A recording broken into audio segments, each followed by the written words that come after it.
Assalamualaikum warahmatullahi wabarakatuh. Pertama-tama dan yang paling utama, marilah kita mengucapkan puji syukur kita kepada Allah Subhanahu wa Ta'ala, di mana telah memberikan kita kesempatan dan juga kesehatan agar dapat bersama-sama menyaksikan video presentasi kelompok kami kali ini.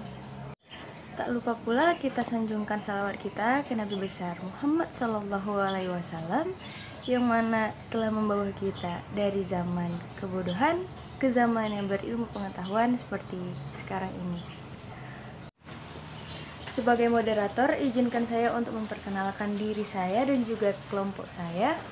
Nama saya Putri Nurul Akhlina, dan di sebelah saya ada. Kenalkan, nama saya Syifa Dinaranda. Dan juga nama saya Dini Azara. Baik, terima kasih. Kami bertiga akan membawakan tajuk yang bertema perempuan untuk negeri.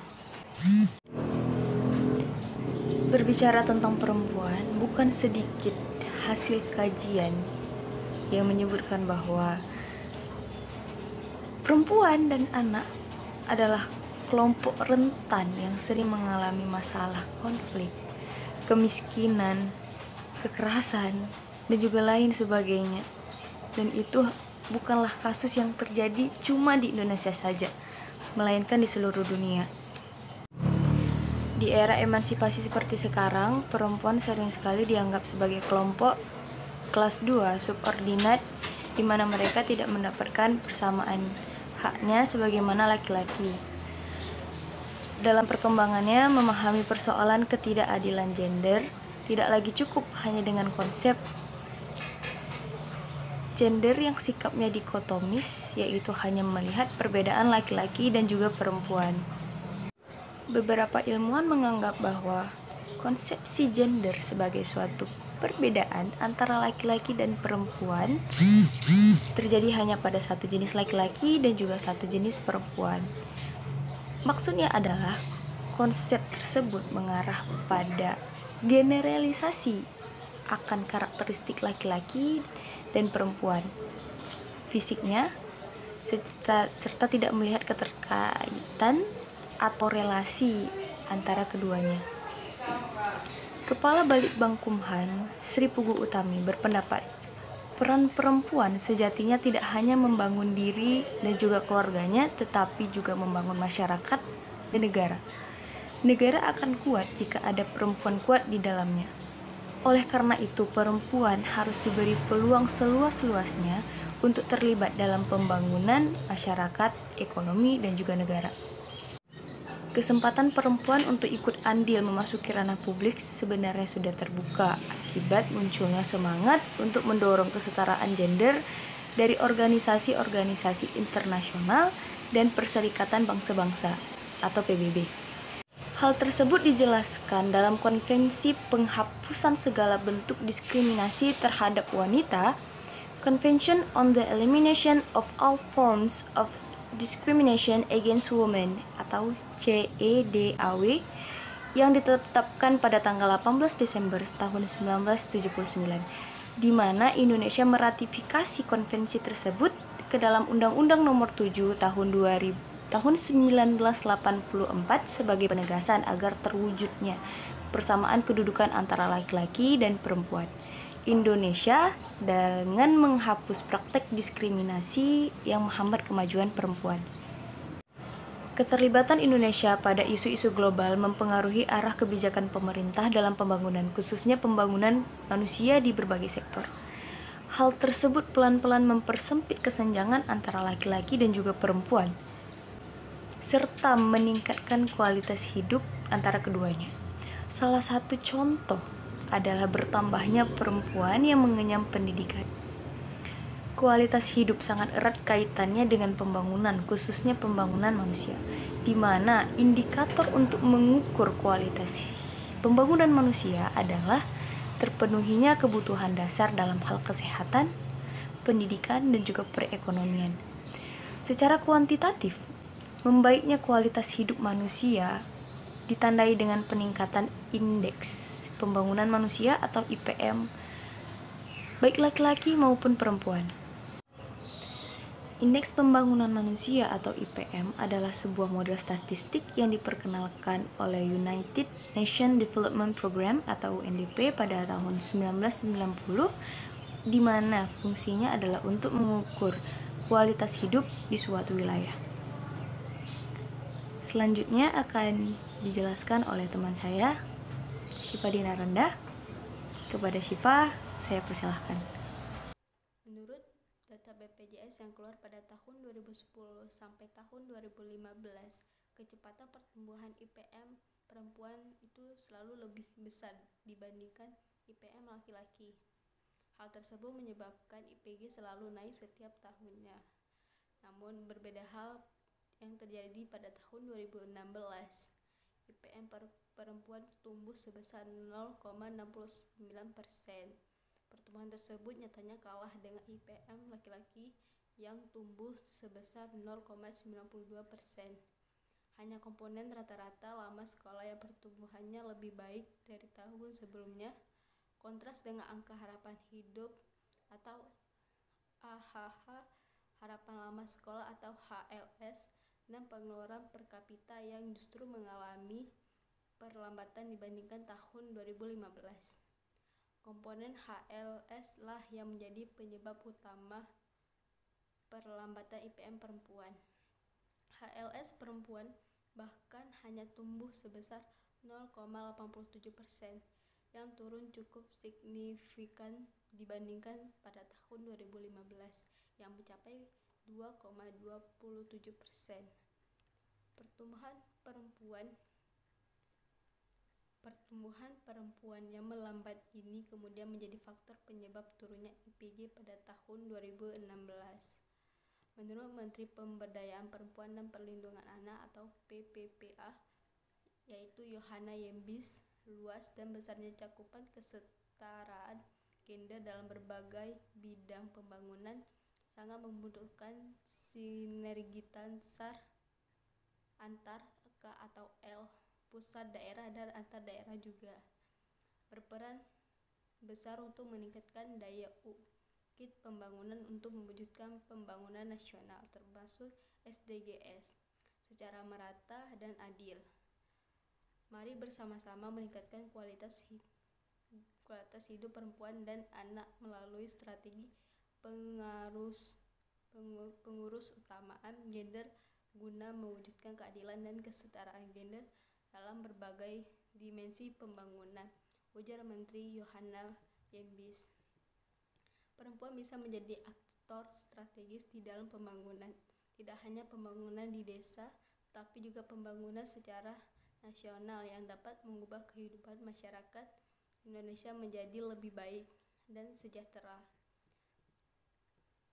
Seiring berjalannya waktu, perempuan mulai bangkit dan berhasil membuktikan bahwasanya keberadaan mereka layak untuk diperhitungkan. Kecerdasan serta kepiawaian perempuan Indonesia khususnya tidak bisa lagi dianggap remeh karena telah turut berkontribusi terhadap pembangunan.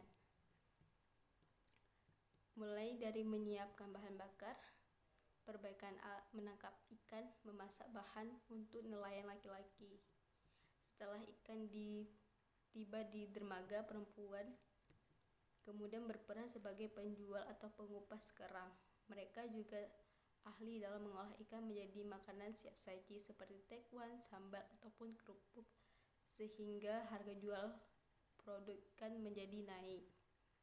Demikian juga keterlibatan perempuan pada bidang-bidang lainnya, termasuk politik dan pemerintahan di era kepemimpinan Presiden Joko Widodo dan Wakil Yusuf Kala pada 2014 sampai tahun 2019. Perempuan kian diberdayakan dengan ditetapkannya peraturan mengenai kuota 30% untuk keterwakilan perempuan dalam politik.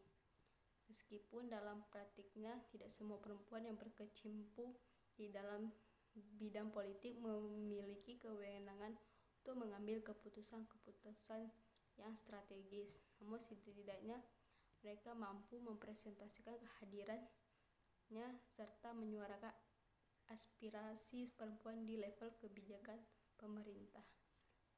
Sekian dari saya. Selanjutnya akan disampaikan oleh Nini Azara.